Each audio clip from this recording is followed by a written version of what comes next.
Mater amabilis.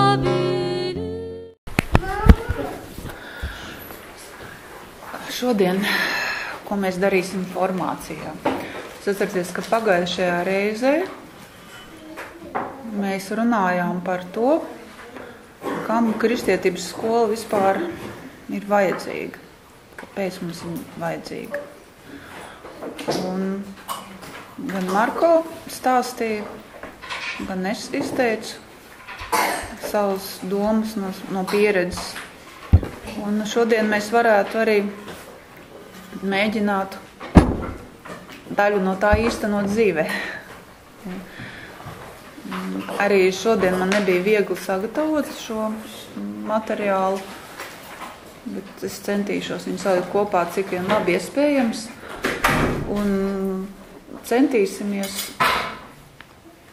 uztvert tās domas, kas faktiski es redzu, ka atkārtojas viens un tās pašas domas šeit kristietības skolas formācijā, kas arī ir normāli. Tās ir tās pamatdomas, kamēr mēs viņas sevi uzņemsim.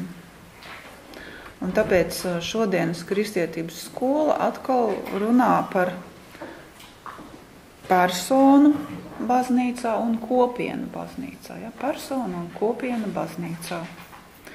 Un mēs jau dažādos veidos par to esam runājuši. Un arī vienu tekstu es pacēlu augšā no pagājušā gada un palasīšu priekšā, atkal ielikšu viņu atpakaļ šajā kontekstā. Jo pati pirmā doma, ko tēvs Antonio vēlas uzsvērt mums, tas ir, ka baznīca, protams, rūpējas, un viņas misija ir rūpēties par katru cilvēku, kas ir baznīcā, par personu. Lai katra persona, katrs, kas mēs esam, šeit varētu augt un attīstīties. Tas ir galvenais, nevis lai mēs stāvētu uz vietas, vai vispār vienaldzīgi uz visu skatītos, bet lai mēs varētu augt. Un tā augšana tad tālāk, tai pašā teikumā, tēvam Antonio, ir izteikta ar šo gatavību brīvprātīgi kalpot. Ja, un mēs faktiski skatoties ar to, kā mēs augam, domāju, arī varam secināt, ka tad, kad ir vien vairāk cilvēku starp mums ir gatavi kalpot, tad mēs augam labi. Ja, jo tas ir tas jautājums par to, cik lielā mērā mēs gribam tikai paši augt vai arī palīdzēt citiem. Ja? Un ja mēs vēl neesam gatavi ieguldīt no sevis priekškopīgā labuma, tad arī ir šis risks, ka ienāk patērētāji gars kopienā, ja? kur tas risks vienmēr pastāv. Ja? Un kā jūs atcerēsieties, mēs jau nevienu reizi esam runājuši par to. Bet šodien atgriezīsimies pie tā, jo arī turpinājumā, 2. nodaļā, kur mēs vēl nebijām sākuši, ka es palasīju, tad ļoti drīz jau tēvs Antonijā runā par jaunu sākumu.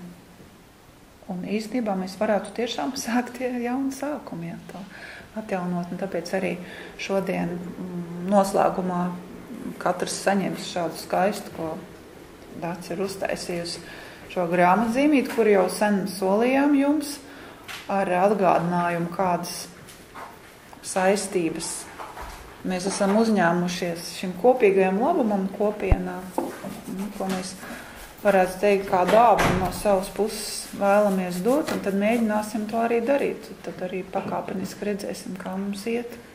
Bet tātad, ja pirmā doma bija par to, ka baznīca rūpējas par katru cilvēku, un tad par to, lai tas cilvēks vēlētos kalpot kopā, lai mēs varētu augt. Ja? Nevis tikai katrs atsevišķi nesaistīt, bet kopā. Un, lai būtu iespējama tā kalpošana, lai vispār tāda vēlēšanās rastos, tad tēvs Antonio saka, tas nav iespējams savādāk, kā ja mēs apzināmies tās dāvanas, ko Dievs mums ir devis.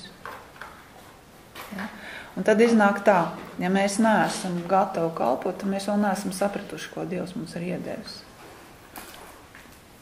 Un tāpēc pats svarīgākais varbūt arī būtu padalīties, varbūt šodien mums, ka mēs tā padomātu par visu savu dzīvi, ko Dievs man ir devis. Ja, jo varbūt saku, tik viegli uz tādiem fundamentāliem jautājumiem nav uzreiz atbildēt. Un tāpēc, klausoties viens otrā, mēs arī labāk varēsim saprast, ko Dievs mums ir devis. Bet pati pirmā dāvana, kā jau daudzreiz tēvs Antonija ir uzsvēris, un mēs visi zinām, tas ir cilvēks viņš pats. Mēs paši esam pirmā Dieva dāvana mums. Un tas nozīmē, ka to mums ļoti svarīgi apzināties. Un apzināties, ka tātad cilvēks pats, konkrēts cilvēks, katrs kāds mēs esam ar savu vēsturi, un ka Dievam ir savu doma par katru no mums.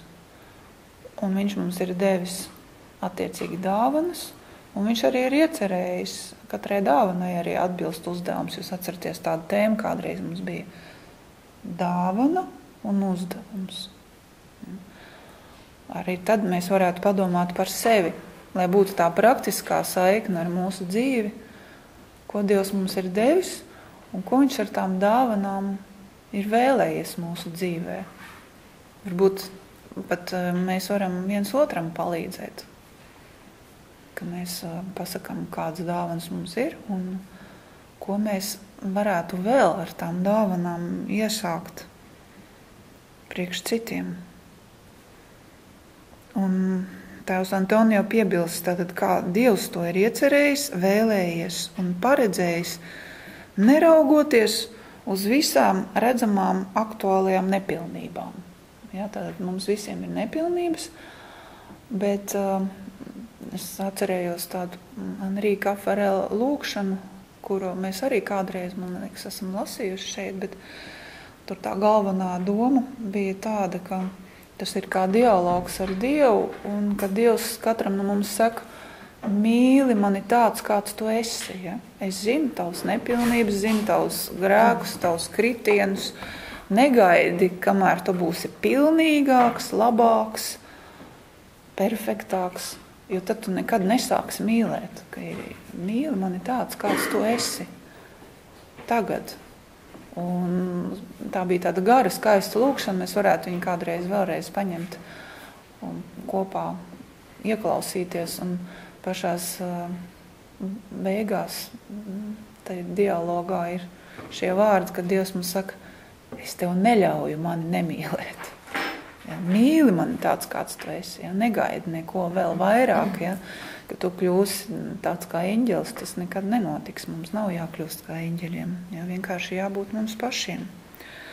Un tas ļoti saistīsies ar to, ko mēs pēc brītiņa pārunāsim, kas arī šeit ir uzsvērts, ka, lai tas varētu notikt, tad šī vienotība, vitālā vienotība ar Kristu mums ir absolūti fundamentāli. Un ja tas, piemēram, nefunkcionē pagaidām mūsu dzīvē tik, cik mēs paši gribētu, un nefunkcionē mūsu kopienā tik, cik mēs paši gribētu, tad būtu arī labi apspriesties grupiņās, kāpēc tas nefunkcionē. Es zinu, ka attiecības ar Dievu ir pašas svarīgākās manā dzīvē. Kāpēc tas, kas te ir uzrakstīts, kāpēc man nesanāk to darīt katru dienu? Ja? Es taču zinu, ka tas ir tik vērtīgi. Tā būs viss pēc tam. Labi. Ja. Jo katru to punktu es vēlreiz nolasīšu, vēlreiz mēs pārunāsim. Ja?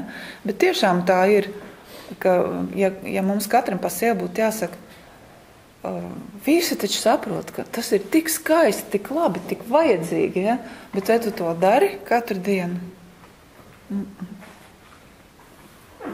Tā kā toreiz es jums jau esmu stāstījusi to epizodu no Žana Vaņie, kad viņš prasīja vienam no saviem līdzstrādniekiem, vai viņš daudz lūdzas, un tas viņam vienkārši teica, nē, tāpēc, ka man nav laika. Ja? Un tas ir skaidrs, mēs jau visi pirmais iemesls, ne jau, ka mēs negribam, vienkārši mums nav laika.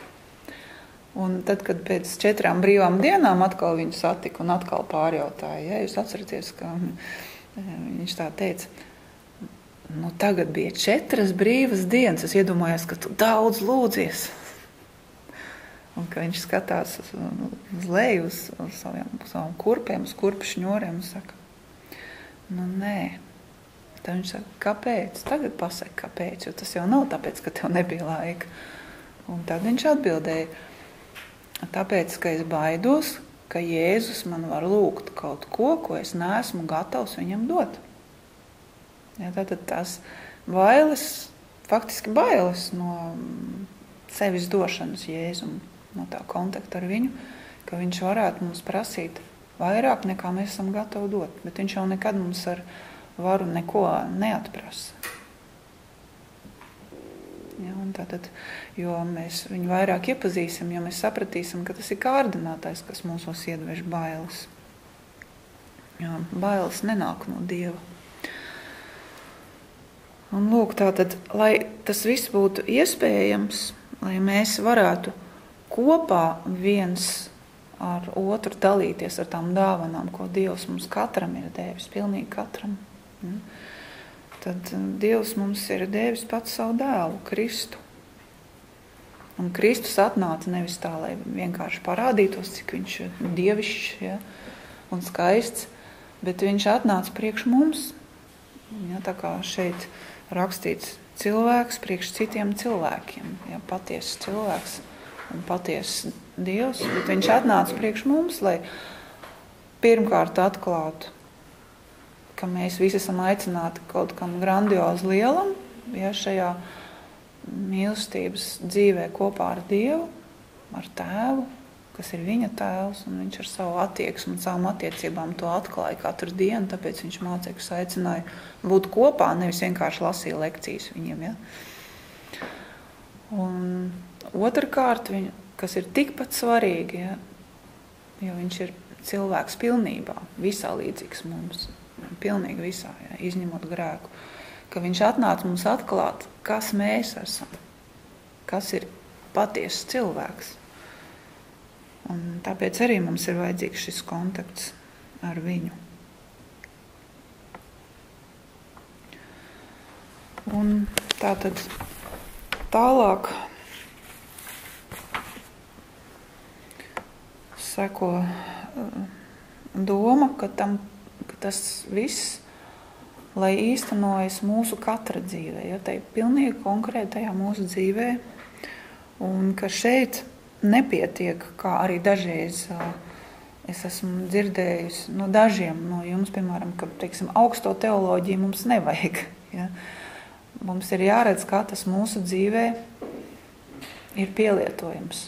Un tāpēc viņš saka, katra kristīgā kopiena, kura vēlas izdzīvot ticības pieredzi, ja, mūsu kopīgo ticību, agrāk vai vēlāk aptver, ja, ka šie lielie universālie apgalvojumi par vienotību, tos ir ļoti viegli pasludināt. Bet, lai īstenotu, tad mēs atklājam, ka mums vajag pacietību, mums vajag pazemību, un ka tas reizēm sāp. Un tāpēc pēc mirklīša nolasīšu vēlreiz no pagājušā gada tos pāris tekstus, ko runājot par Karmela harizmu, jau Daiga bija sameklējusi un lasīja, un ļoti skaisti viņi ir, ja, ļoti konkrēti. Bet vispirms šo pāvesta Franciska citātu, kuru tēvs Antonio šeit runājot par pacietību ir gribējis, lai mēs izlasam. Un pāvests Francisks saka tā, Dievs ar mums ir pacietīgs, tāpēc, ka viņš mūs mīl. Viņa pacietība ir žēlsirdīga. Un tas, ka viņš mūs mīl, sevi ietver to, ka viņš mums uzticas, viņš mums dāvā paļaušanos, viņš mūs neatstāja, viņš nekad nenodedzina tiltus starp mums, ja? Un viņš prot piedot. Ja? mums tas viss arī vajadzīgs. Gan attiecībā katram uz sevi, ja, mums jāprot piedot arī sev. Varbūt mēs mazāk par to domājam.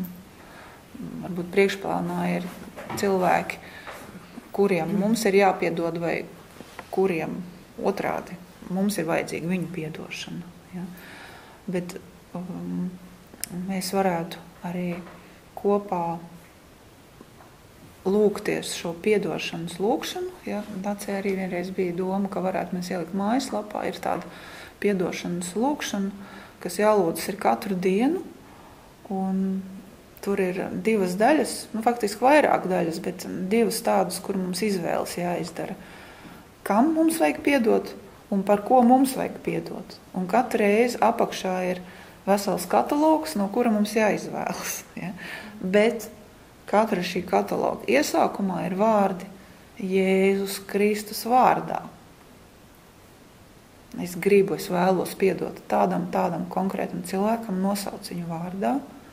Un konkrēti par ko? Jo īstenībā kaut kāda abstrakta piedošana neeksistē.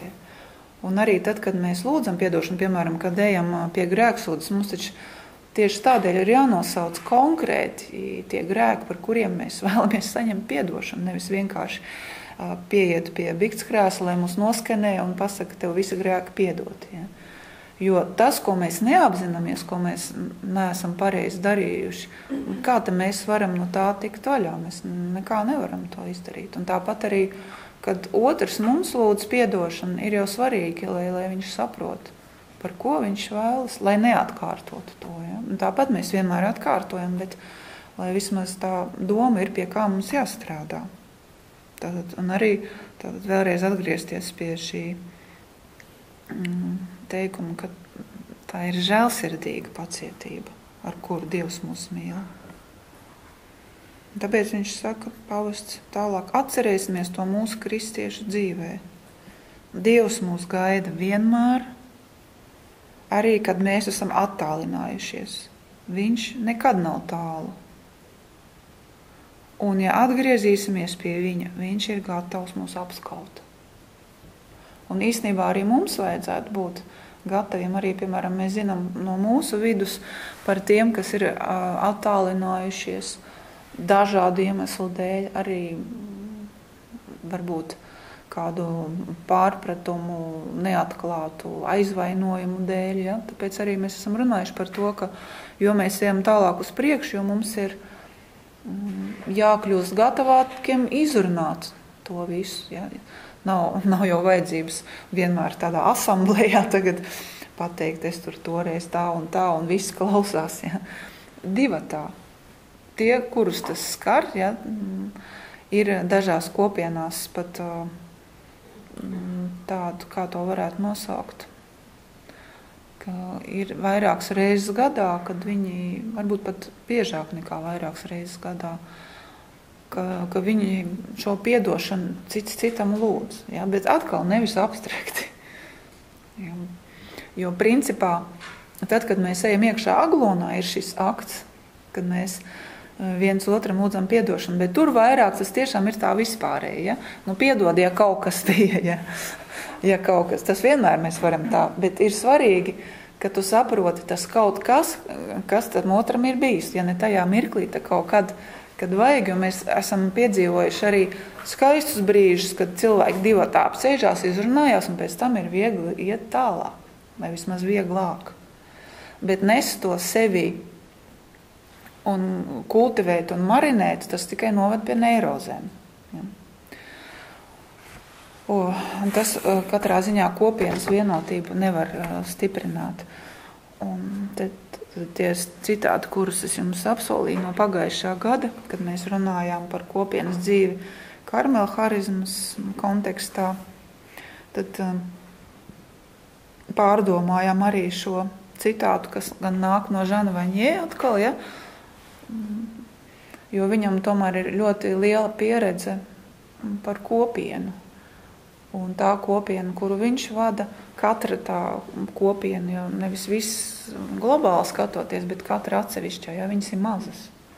Un mēs arī šeit neesam daudz. Un tāpēc viņš saka šos vārdus, kurā viņš atklāja, ka tieši kopienā, es pēc tam nolasīšu, bet jau iepriekš mazliet pakomentēšu, mēs atklājam savstarpējās attiecībās tās savas robežas, savas vājības. Mēs atklājam savu trauslumu, kuru, ja mēs sēdētu mājās un nekur neietu un nevienu nekomunicētu, mēs nekad neiepazītu. Bet tas nenozīmē, ka tas mūsos nebūtu līdz ar to. Un tā mēs atklājam savas robežas un citu robežas. Bet mums jau nav tāpēc jābēg prom vienam no otra. Bet iepazīstot, jābūt šai žēlsirdīgai pacietībai, lai tas ir kopējais labums. Ja? Nevis tikai tagad 1, 2 vai 3 būs gatavi būt pacietīgi un iet uz priekšu, bet te es gribu atkal atgādināt, Dievs mūs ir savedis kopā tie, kas mēs šeit esam. Ja? Un mums katram ir šīs skaistās īpašības, kas mūs vienmēr priecē, un ir tās ēnas puses visiem. Un tāpēc nebūsim tik sašutuši, ja mēs atklājam otrā kaut ko, kas mums nepatīk un varbūt pat ļoti nepatīk. Un neidentificēsim viņu ar to epizodi, kurā tas atklājās. Jo to nedrīkst darīt. Ja? Neviens cilvēks nav identificējams ar viņa darbību kaut kādā vienā brīdī. Mēs esam daudz lielāki nekā visu mūsu darbību summu.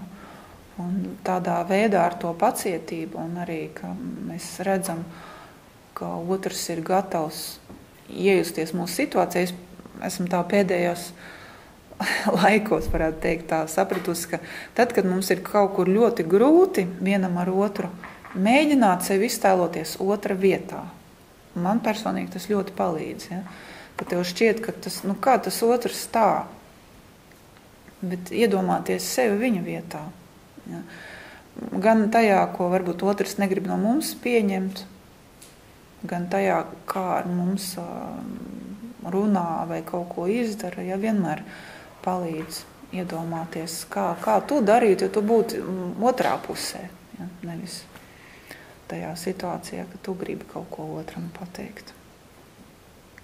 Un tāpēc tātad Žansonjē raksta, kopdzīve kļūst par manu robežu, vājību, par manas dabas sāpīgu atklāsmi. Ja? Un manas dabas, viņš šeit domā nevis vienkārši cilvēcisko dabu, kas mums visiem kopīga, bet kas ir mūsu raksturs un temperaments kopā. Ja? Kāda ir mūsu daba, kas faktiski nāk mums jau līdz no mūsu dzimtas.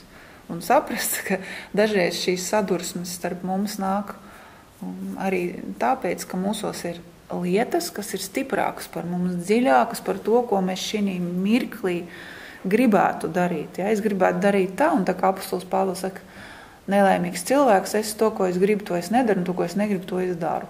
Ja? Bet tas jau nav mainījies. Tas ir spēkā vēl šopaldienu un katru dienu mums visiem. Un saprast, ka arī tas otrs, kad viņš kaut ko pasaka ne tā, varbūt gan satura ziņā, gan intonācijas, sevišķi intonācijas ziņā, jo dažreiz jau tas lielākoties pat es teikšu, tas saturs, ko mēs sakām, ir labs, bet tas veids, ko mēs pasakām, tas nāk tiešām no mūsu temperamenta. Un dažreiz tas ir, jo mēs esam dažādi temperamenti, tam otram, kam ir cits temperaments, viņam tas sāp. Vai arī kaitina. Ja, piemēram, sastopas ar melanholiķis, ar holēriķu, un tad tikai viens cieš, otrs dusmojas, ja, viņa dusmas izraisa atkal ciešanas, un tā cietēja pozīcija atkal izraisa viņā dusmas, ja, un tā tik uz priekšu. Ja, vienkārši saprast, ka tas ir kaut kas, ko tas otrs cilvēks šī brīdī var tā. Bet viņš jau negrib tā. Viņš pats pārdzīvo vairāk par mums. Ja? Un tad viņš turpina. Te uzpeld nezvēri, kuri bieži vien man pašam par lielu pārsteigumu bija slēpušies dvēseles dzīlēs. Ja? Mūsu nezvēri uzpeld. Mēs jau vienreiz no Giuseppes Petrocchio lasījām līdzīgu tekstu. Ja?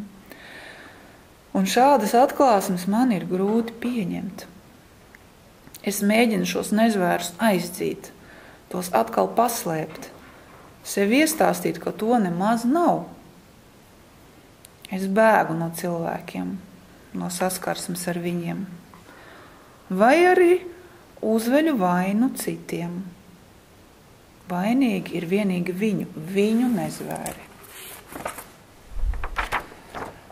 Un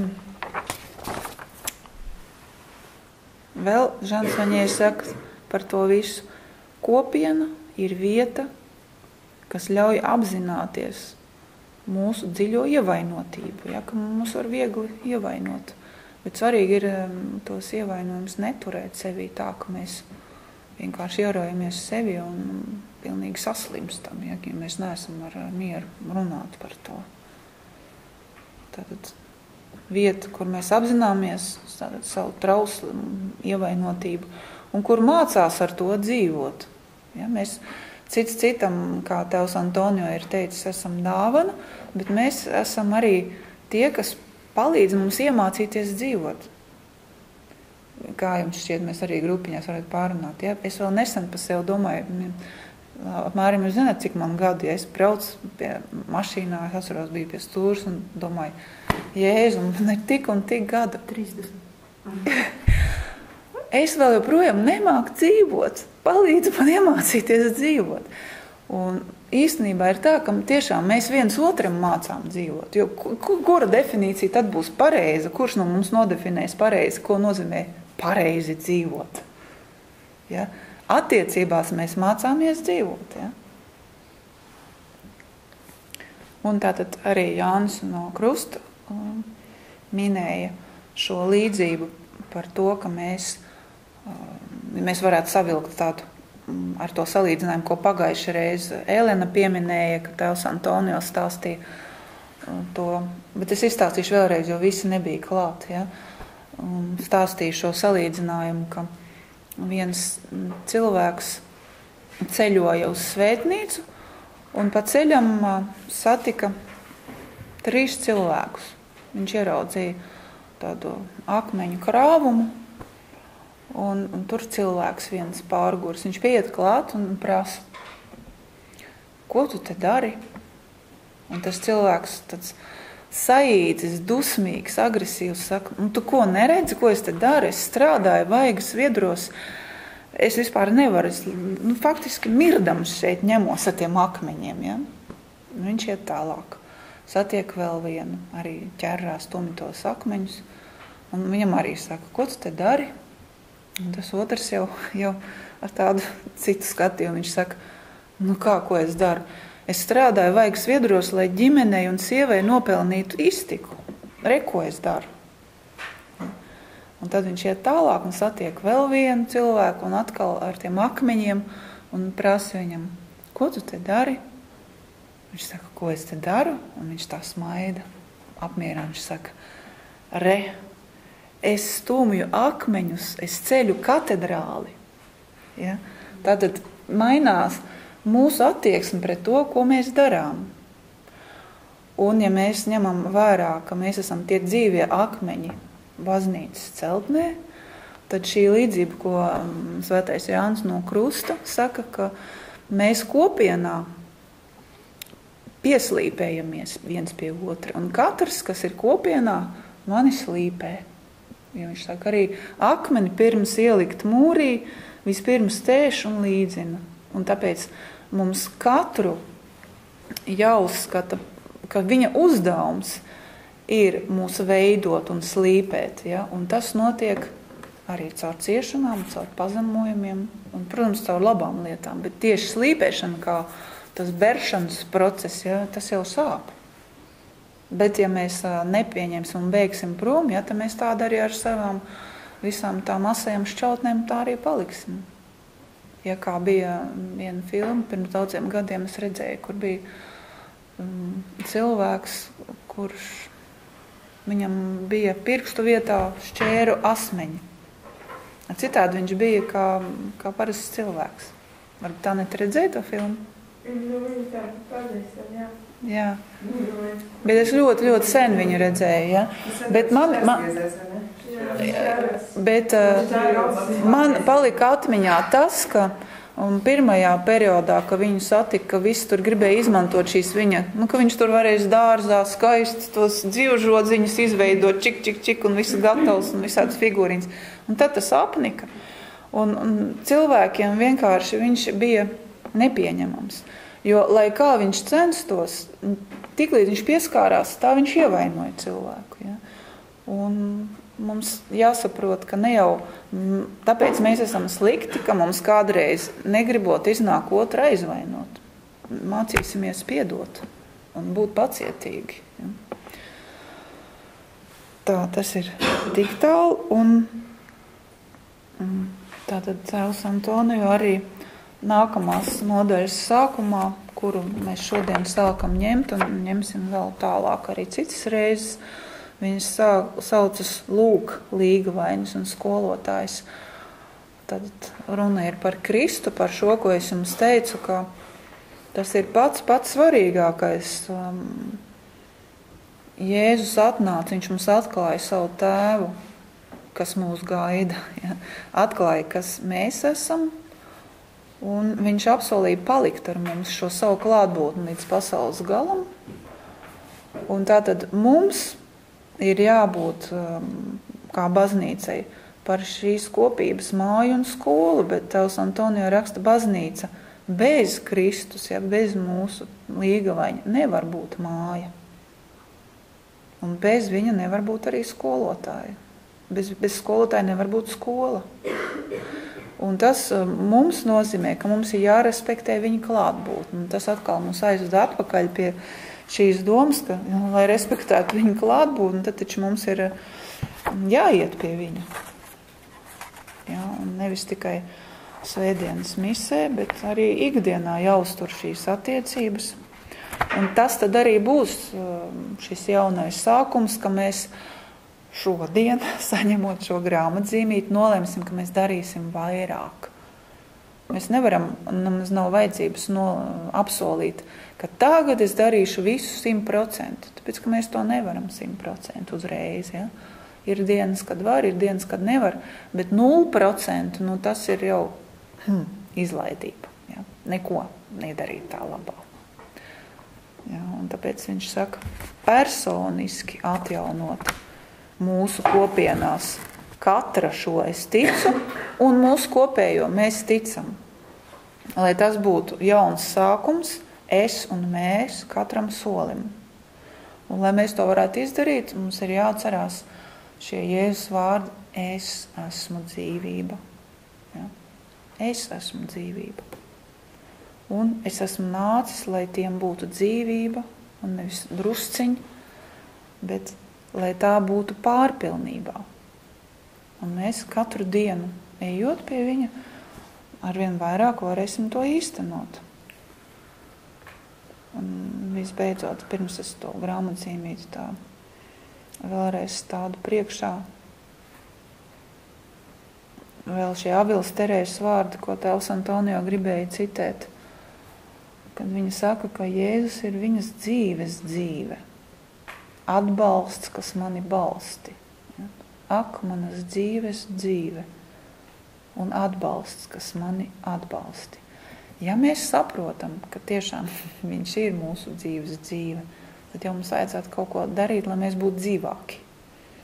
Ja, un tad arī mūsu kopiena būs dzīvāka tādā veidā, kā mēs visi ilgojamies. Ja, jo mums jau visiem ir lielas gaidas par to, lai būtu labāk kopā un skaistāk. Es teicu par šo grāmatzīmīti, bet pēc tam es gribētu šo to vēl no Marijas Pilis palasīt kādu citātiņu priekšlā, lai mūs iedvesmot, iet pie Jēzus vairāk. Ja?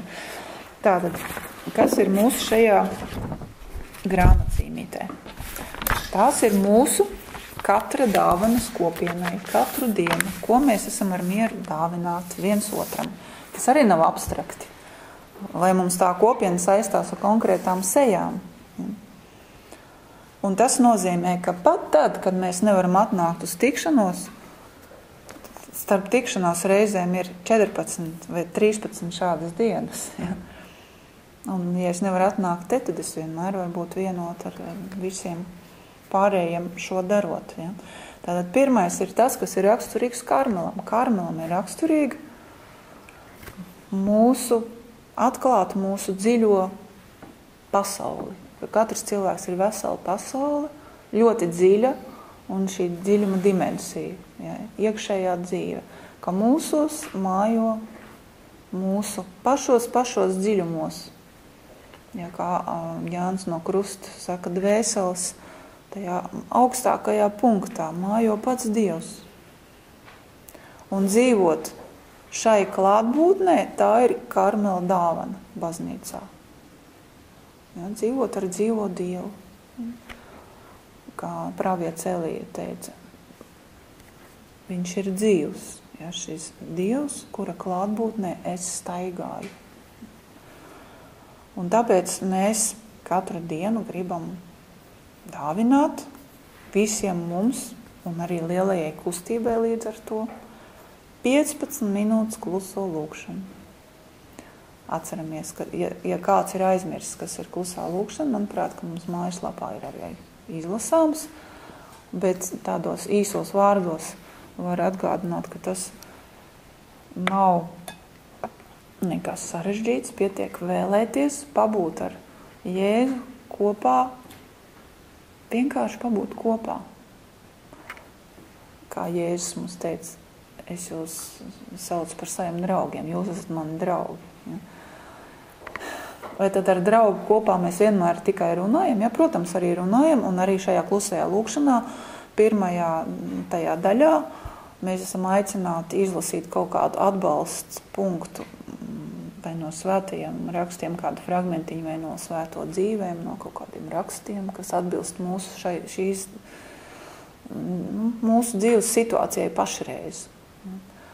Bet tas ir nevis, lai meditētu tieši par to epizodi, tas ir kā izējas punkts, kā atspēriens mūsu prātam, kurš prasa barību, ja, un lai nomierinātos mūsu prāts, sajūtas, domas, lai būtu vieglāk aiziet prom no tās ikdienas. Ja? Bet pēc tam mūsu lielākais iekšējās klusās lūkšanas piedzīvojums ir vienkārši palikt kopā ar Jēzu.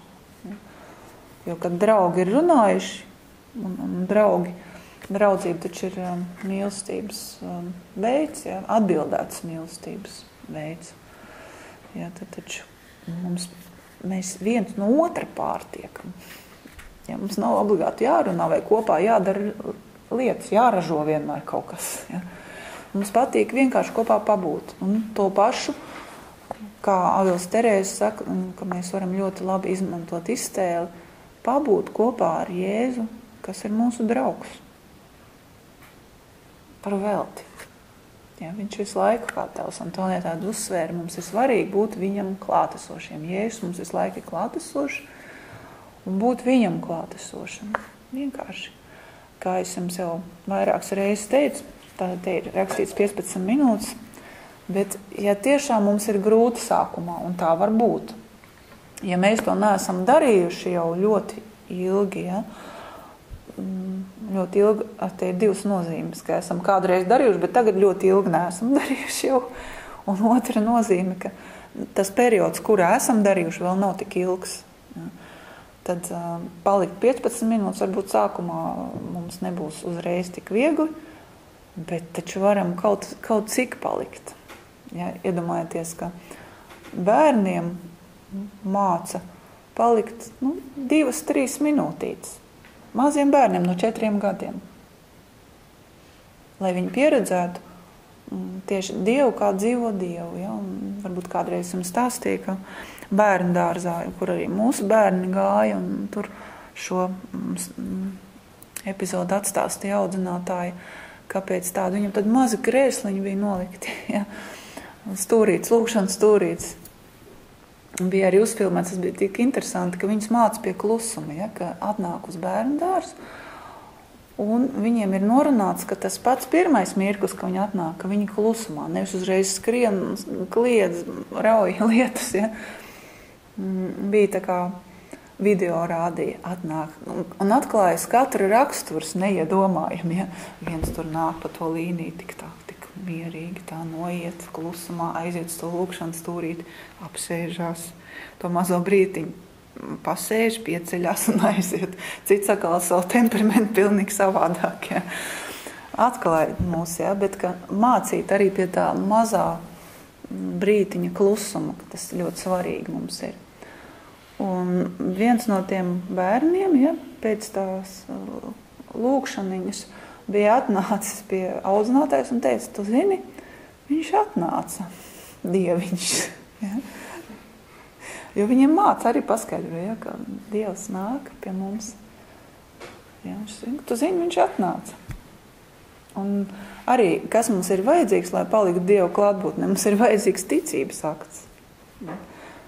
Tev ir jātic, ka Dievs ir klātesošs, lai tu varētu būt viņam klātesošs, un ka mums nav jāmeklē Dievs nekur tālu, viņš ir tepat. Viņš vienmēr ir mums, viņš ir mūsos. Un mēs viņu varam uzrunāt tik klusi, cik mēs gribam, arī bez vārdiem. Nav jākliedz skaļi, kā teica viens priesteris. It kā Dievs būtu aizņemts un mūs nedzirdētu. Ja.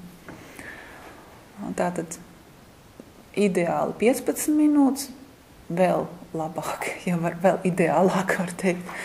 Kad mēs esam jau pieraduši pie iekšējās lūkšanas, tad jau mums 15 minūtes ir par mazu. Bet ar 15 minūtēm tas ir tāds minimums, lai mūsu dzīve sāktu mainīties.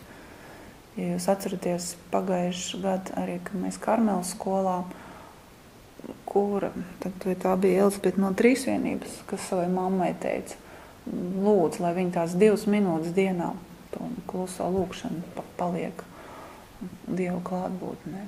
2 minūtes. Ja.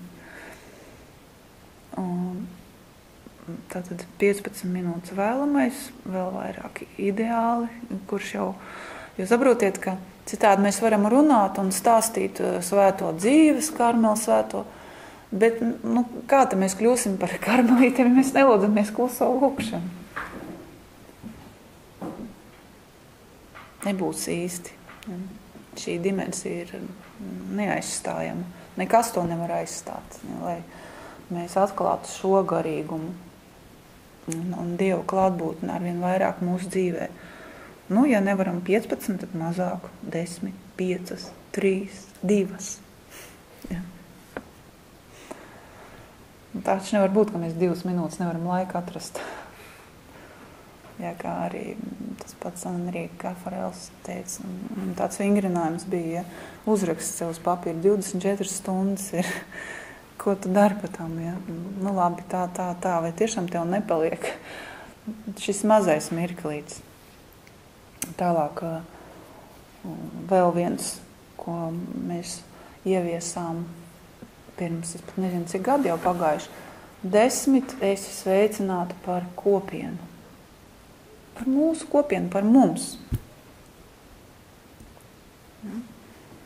Un, kā jau es pagājušajā teicu, ir ļoti skaisti, ka tagad ir jau labi iestrādājusies šī metode, ka vajag par kaut ko palūgties, tad darām zinām Inesē un viņi izsūta īziņas. Un mēs lūdzamies šai nodomā, katrs tik, cik viņš var un tik, cik vēlas. Vai kādu lūkšanu, vai cits vairāk noskaita, cits litānija, cits rožu kroni, cits vienkārši sūta domas šai nodomā. Ja? Tik, cik mēs varam tajā mirklī. Bet ja mēs to viens otram būtu gatavi sniegt, jo arī mums katram ir vajadzīga palīdzība.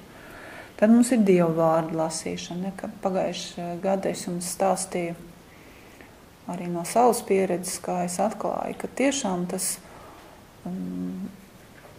ļoti daudz ko dod katru dienu lasīt priekš sevis. Nevis tāpēc, lai tu būtu izlasījis vienkārši, piemēram, šīs dienas lasījums vai kaut ko citu no Bībeles, bet ka tu ņem, un tā ir tā kā vieta, kur tu ļauj Dievam darboties, uzrunāt tevi caur šo. Ja, un ka tiešām es varētu teikt tā mazā meitenīte, ja, tiešām viņš atnāk un viņš tev uzrunā caur tiem vārdiem. Ja, viņš tev atklāja, lai tu saskati vairāk. to, ko tu priekš savas dzīves vari paņemt no šī svēto rakstu gabaliņa, ko tu šodien lēnām priekš sevis lasi. Ja, nav svarīgi tik daudz tik ļoti tā kvantitāte kā kvalitāte, ko mēs ieliekam, ka mēs tajā mirklī esam klātesoši tajā Dieva vārdā. Mēs esam atvērti, lai Dievs mūs uzrunā. Tad mums bija, pat nezinu, kā lai saka, mēs varētu teikt arī uzstādījums, kas būtu vēlams, ka mēs ejam uz misi nevis vienreiz nedēļā, bet 2 reizes. Jo ar 1 reizi tas ir tas minimums. Lai mums nepietrūkst elpas, ja? Bet 2 reizes būtu tiešām daudz labāk. Un kā es vienmēr saku, ja, šeit mums ir uzrakstīta porcija. Ja mēs kaut ko nevaram, mēs darām tik, cik varam, bet mēs darām. Ja, jo ar to mēs parādām savu labo gribu.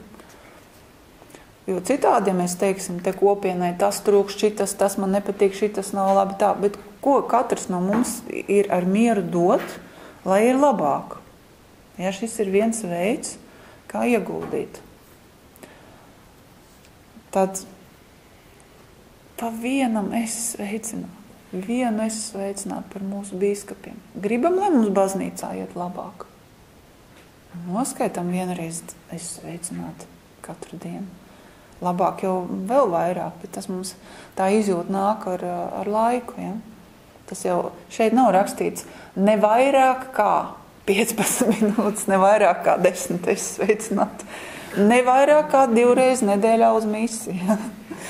Ja? Tas ir tāda porcija vienkārši. Ja? Tas, ko mēs esam ar mieru dot, un tāpēc kaut vai vienu es sveicinātu par bīskapiem, vienu par Latviju. Kā mēs pārdzīvojam, kā mums te Latvijā iet, bet cik tad mēs lūdzamies katru dienu par Latviju. Ja?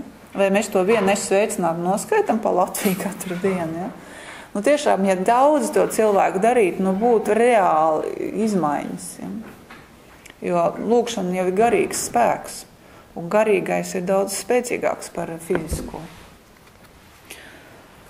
Un visbeidzot, vienu es sveicinātu par saviem vistuvākajiem. Vismaz vienu es sveicinātu. Jo citādi jau mēs varam vēlēt, un arī vajag vēlēt viens otram labu, bet arī man palīgā lūkšana, kas ir dievišķis līdzeklis. Un tad noteikti mums izdosies. Ja, mēs redzēsim, ka būs jauns sākums. Ja, arī toreiz, kad mēs sākām tos 10 sveicināt katru dienu lūgties, bija jauns sākums. Bet kā jau bieži vien ir, arī, ka, piemēram, atver kaut kādu jaunu uzņēmumu, piemēram, kaut kādu konditoreju, un tad pirmās kūkas ir tik labas, tik garšīgas, tur viss ir tāds iekšā, un pēc tam ar vienu. Vai šitā kūka vairs nav tāda kā sākumā. Ja. Tagad kaut vai dažus citātiņus, lai rosinātu mūsu apetītes, mūsu slāpes, ja, iet pie Dieva.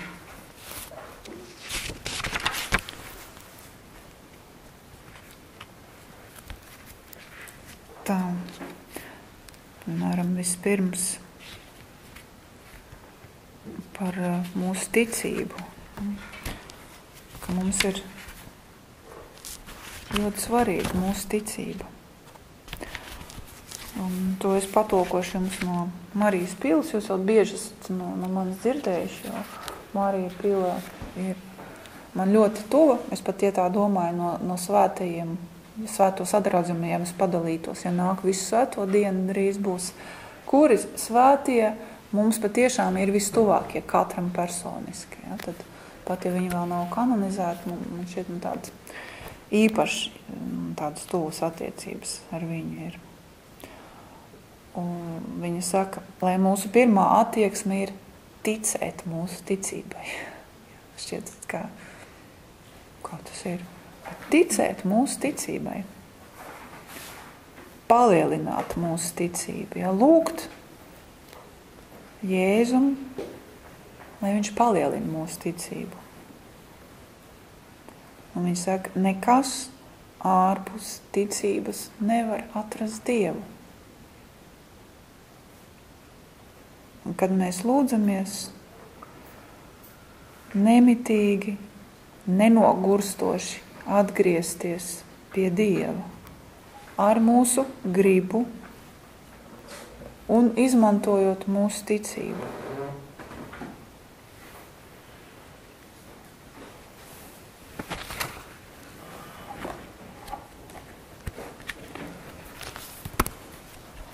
Un arī tātad ticēt, ka mūsu Dievs nav ārējs, bet ka viņš ir pavisam tuvu mums.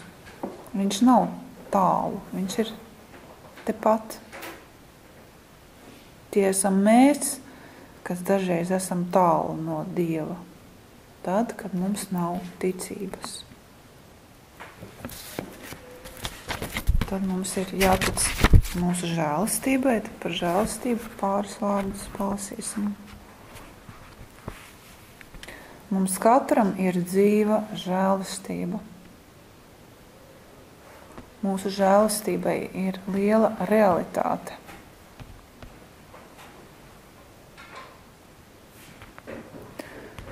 Žēlastība mums ir dota, lai mēs ietu līdz Dievam, līdz svētajai trīsvienībai. To vajadzētu teikt katram cilvēkam, visiem cilvēkiem šai pasaulē. Tas, kas ir būtisks, tas ir mūsu kristības žēlastības pieaugums, attīstība, lai tā augtu.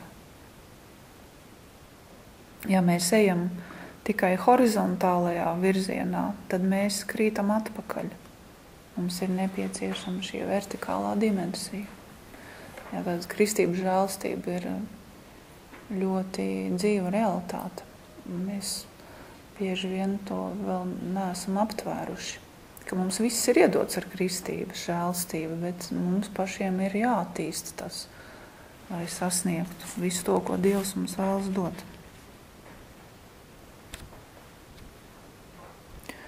Lai mūsos ir pārliecība par mūsu žēlastību.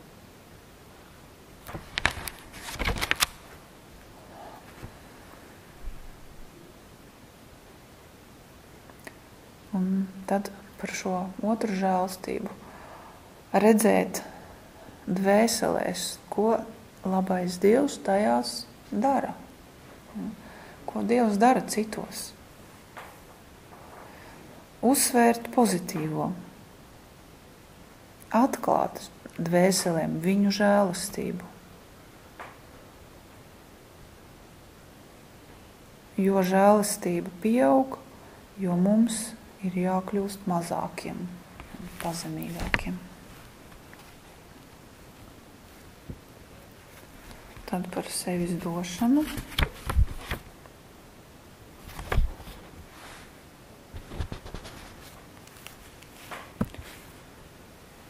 Dot sevi, tā ir vislielākā un pilnīgākā dāvana Dievam, ko mēs varam viņam sniegt.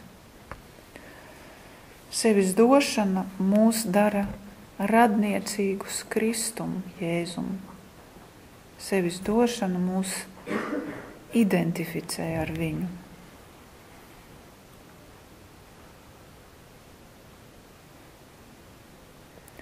Sevis došanai ir jābūt galvenajai mūsu dzīvē, un tā nav askēzes lieta, tā ir mīlestības lieta. Ja mēs dažreiz varam domāt, ka mums jāpiekopja vairāk askēzi, lai mēs varētu sev dot, bet viņi saka, nē, tas atkarīgs no mūsu mīlestības. Un jo vairāk mēs sevi dosim, jo lielāka būs mūsu pārdabiskā augšana. Pārdabiskais, ticība ir pārdabiska dāvana, ja? Un tāpēc mums nepieciešams skatīties uz lietām ar pārdabisku skatienu.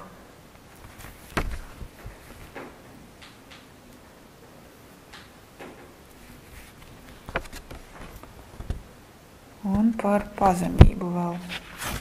Tās mums nevienam nav par daudz. Dievs mīl pazemību. Pazemība ļauj dvēselē augt. Tā atver dvēselē žēlastības ceļu. Mēs varam atpazīt dvēselē Dievu pēc pazemības.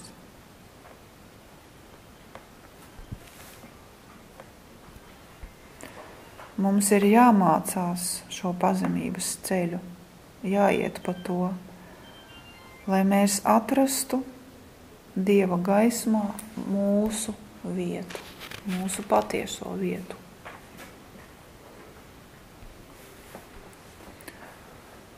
Lai mēs būtu uzticīgi, mums jābūt pazemīgiem.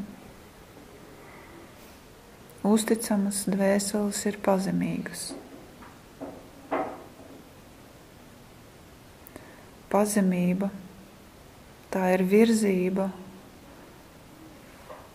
pretī tam, lai mēs būtu neuzkrītoši, lai mēs sev neliktu pirmajā vietā, pretī nabadzībai, pretī tam, lai mēs izvairītos no ikvieniem no ikvienas skatuves gaismas, ka mēs tā kā gribam izrādīties skatuves gaismā, ka visi prožektori pievērsti mums.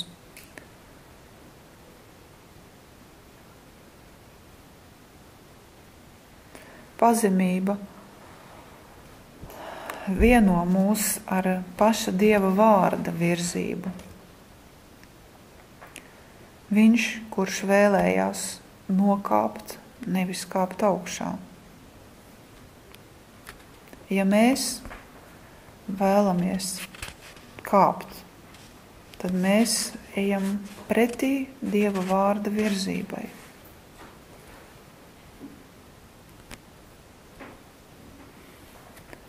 Pazemība vienmēr ir arī atzīšanās tajā, ka mēs esam vāji, ka mēs nespējam visu.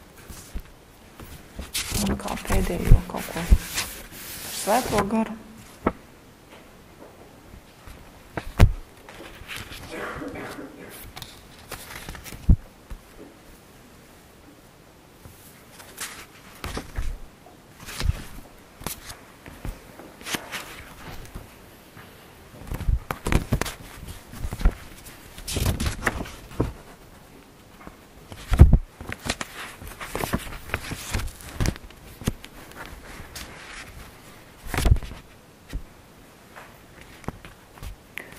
Mūsu dzīves lielais mērķis ir pierast dzīvot ar Svēto garu.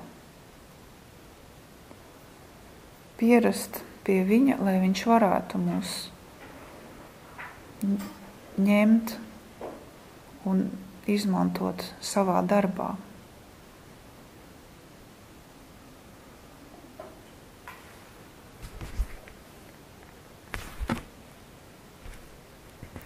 Kad mēs kaut ko gribam darīt, lai mūsos veidojas refleks, lūgt padomu Svētajam garam.